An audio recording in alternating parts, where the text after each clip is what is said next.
여인숙 화재로 숨진 노인들의 부검 결과 질식사로 판명됐습니다. 폐지 쌓인 박에서 참사로 번질 때까지 행정의 손길은 전혀 닿지 않았습니다.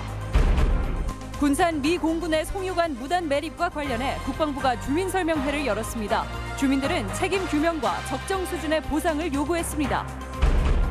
한병도 전 청와대 수석이 총선 행보를 본격화했습니다. 출마지로 예상되는 익산 선거구의 총선 구도가 벌써부터 뜨거워지고 있습니다. 안녕하십니까. 전주 MBC 뉴스데스크입니다. 지난 월요일 여인숙 쪽방에서 숨져간 노인들은 질식사였던 것으로 판명됐습니다. 주워온 폐지가 불타면서 일산화탄소에 노출된 건데 노인들의 열악한 주거 환경은 시청에서도 나몰라라였습니다.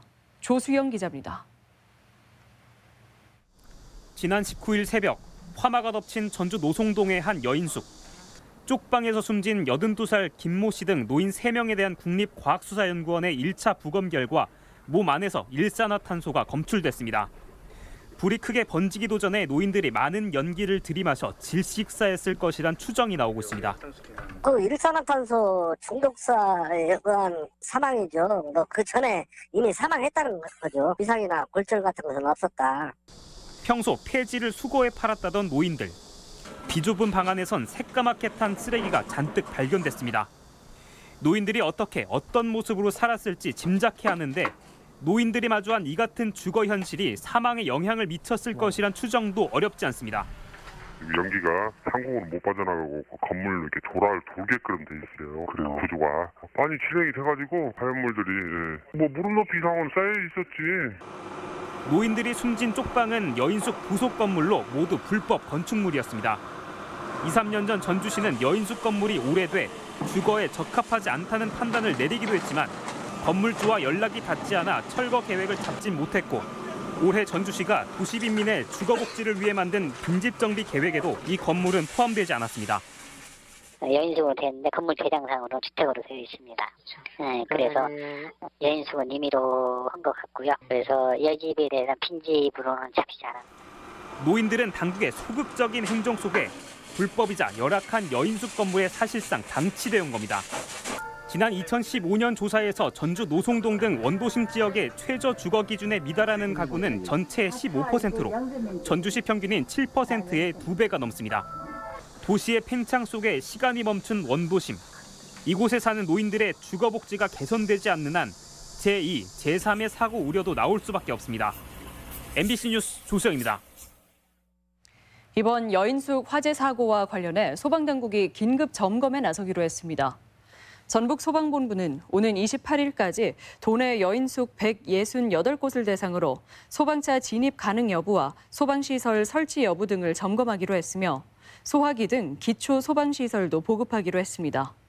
지난 2014년부터 5년간 도내 여관과 여인숙에서 발생한 화재는 8건으로 휴대용 가스버너 등 화기 취급 부주의가 원인이었습니다.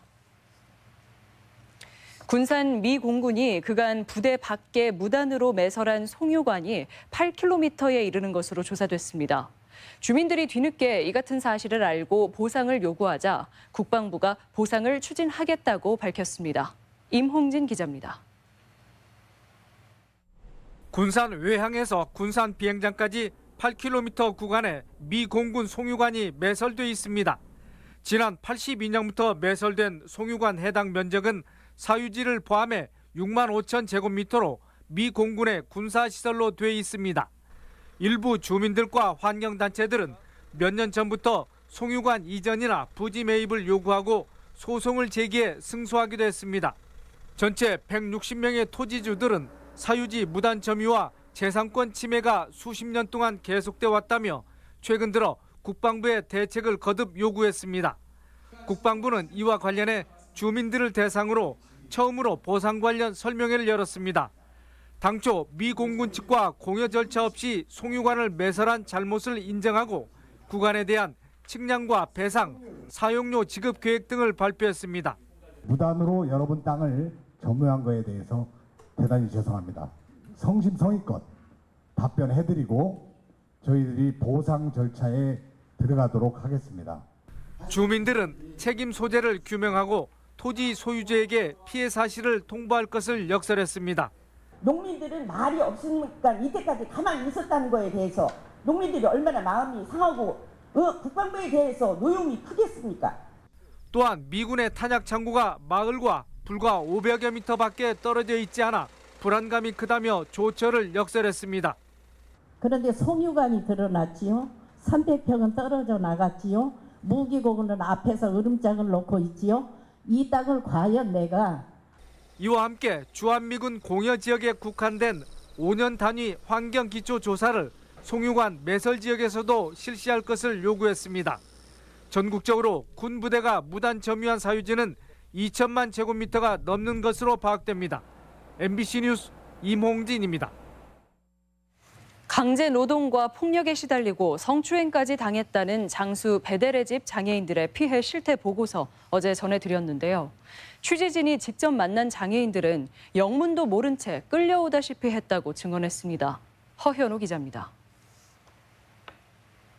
지난 2012년부터 장수 베델 장애인의 집에서 지내온 장애인 A씨. 당시 경기도에 있는 다른 장애인 시설에서 생활하던 A씨는 영문도 모른 채 승합차에 타고 장수로 오게 됐다고 말합니다. 몰랐어요, 베델은.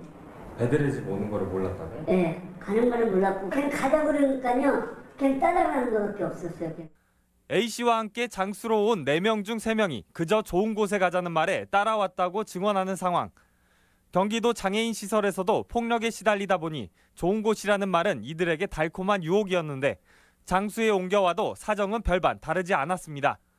저기 월급 맞고 여기 맞고 여기 맞고 그랬어요. 스파이프 같은 걸로 주로 맞고 그랬지. 목사한테. 이들은 재단 땅에서 농사를 짓고 상습적으로 성추행까지 당했다고 말하고 있습니다. 예배 안 드릴 때 전에 뭐라고? 예배 드릴 때마다. 그러니까 예배 드릴 때. 의혹을 받고 있는 해당 이사장은 성추행 사실이 없다며 혐의를 부인하고 있습니다. 다음부터 보호자 다 없는 사람들이니까 없는 사실인 것은 무고기 때문에 그건 내가 법적으로 그걸 해야 돼요. 그 입장을 듣고 뭐 할 거 없어요. 나중에 조사하면 나오니까. 장애인들의 피해 증언은 조사 용역을 진행한 우석대 인지과학연구소의 조사에 담겼고 경찰에서 수사도 진행되고 있는 상황.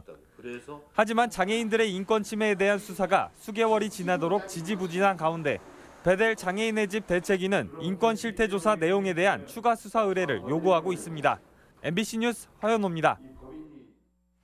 한병도 전 청와대 정무수석이 지역 정가에 처음 모습을 드러냈습니다.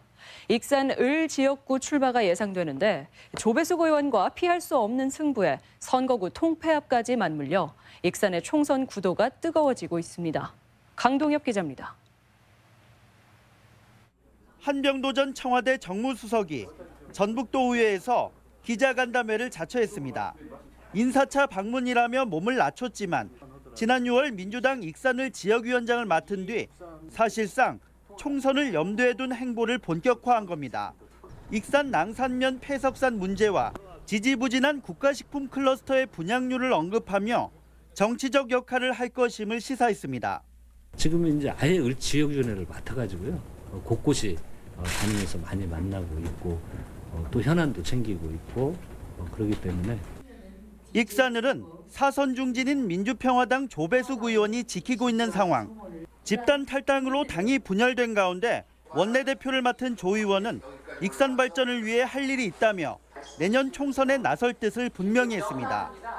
저희로서도 쉬운 상황 아니고 아주 열심히 준비해야 되죠. 익산 시민들과 비전을 세우고 함께하면서. 익산은 선거법 개정 여하에 따라 현재 익산 갑을 선거구가 하나로 합쳐질 수도 있습니다. 이 경우 3선의 이춘석 의원까지 포함돼 민주당 내부로 파장이 확산될 가능성도 있습니다. 그 밖에도 출마를 조율하는 입지자들이 적지 않아 당내 경선부터 혼전이 불가피해 익산 선거구는 전북에서 가장 뜨겁게 달아오를 전망입니다. MBC 뉴스 강동엽입니다. 송하진 지사가 탄소산업 육성을 위한 정치권의 지원을 요청했습니다. 국회에서 열린 이해찬 민주당 당대표와의 시도지사 간담회에서 송 지사는 탄소산업은 지역에서 발굴해 발전시킨 만큼 탄소소재법 국회 통과를 통한 국가 차원의 지원 필요성을 강조했습니다. 또 군산조선소 재가동과 새만금 신항만공사, 공공의료대학원의 차질 없는 추진도 요청했으며 이해찬 대표는 건의사항을 당에서 살피겠다고 밝혔습니다. 2년 전 순창에서 다문화와 비다문화 청소년이 어우러진 국악 오케스트라가 창단했습니다. 국악판 엘 시스테마를 꿈꾸며 성장해온 이들이 제주 땅에 아름다운 울림을 전파했습니다. 김하연 기자가 보도합니다. 구성진 민요가락이 제주의 한 복지시설에 울려 퍼집니다. 사물놀이패와의 협연에는 절로 어깨가 들썩입니다. 가야금과 해금 등 전통 국악기에 얹어진 고사리 손의 주인은 바로 무지개 오케스트라 단원들. 순창 지역 청소년 40여 명이 모여 2년 전 창단했는데 제주도에서 재능 나눔에 나선 겁니다. 조금 떨리긴 했는데 막상 끝내고 좋아하시니까 되게 뿌듯하기도 하고 좋았어요. 되게 좋은 추억이 될 것 같아요. 우리 어린이들이 연주를 잘 해줘가지고 상황에 맞춘 것 같습니다. 그리고 이 지역 어르신들이라든지 관객들이 너무 좋게 반응해 주셔서 다문화와 비다문화 학생들이 어우러진 무지개 오케스트라는 청소년 음악 교육 사업의 일환으로 보육원 학생들이 모인 바람꽃 오케스트라에 이어 두 번째로 창단했습니다. 도립국악원 선생님들의 도움으로 매주 모여 실력을 갈고 닦은 것이 이제는 어려운 이웃의 예술 나눔을 이어가는 어엿한 오케스트라단으로 성장했습니다. ensemble 해야 되니까 같이 협동하고 그런 게 음악의 밑에 깔려 있거든요. 그런 모습들을 보면서 아이들이 서로 자기 것을 먼저 외치는 것보다 남을 좀 더 생각하는 모습들이 음악을 통한 청소년들의 성장, 그 힘으로 지역사회에도 작지만 큰 변화가 일어나고 있습니다. MBC 뉴스 김하연입니다. 밤사이 전라북도에 많은 비가 내리면서 벼가 쓰러지고 밭이 침수되는 피해가 발생했습니다. 지금까지 내린 비의 양은 순창 복흥면이 182mm로 가장 많았고 고창 상하면에 150mm, 정읍 102mm, 전주 41mm 등입니다. 이번 집중호우로 순창군 복흥면의 밭 1,500여 제곱미터가 물에 잠겼고 구림면의 논 3,900여 제곱미터에서 벼가 쓰러졌습니다. 제16회 에너지의 날을 맞아 전주 풍남문 광장에서 기념식과 문화행사가 진행되고 있습니다. 이번 에너지의 날 슬로건은 불을 끄고 별을 켜다로 온실가스 감축과 신재생 에너지 전환 등을 주제로 다채로운 체험 행사가 마련돼 있습니다. 잠시 뒤 밤 9시부터는 5분 동안 전등을 끄는 전국 동시 소등 행사가 예정돼 있습니다. 전북대학교 2018학년도 후기 학위 수여식이 개최됐습니다. 오늘 오전 전북대 삼성문화회관에서 열린 학위 수여식에서는 박사 136명과 석사 336명 등 모두 1,504명이 학위를 받았습니다. 전북권 뉴스였습니다.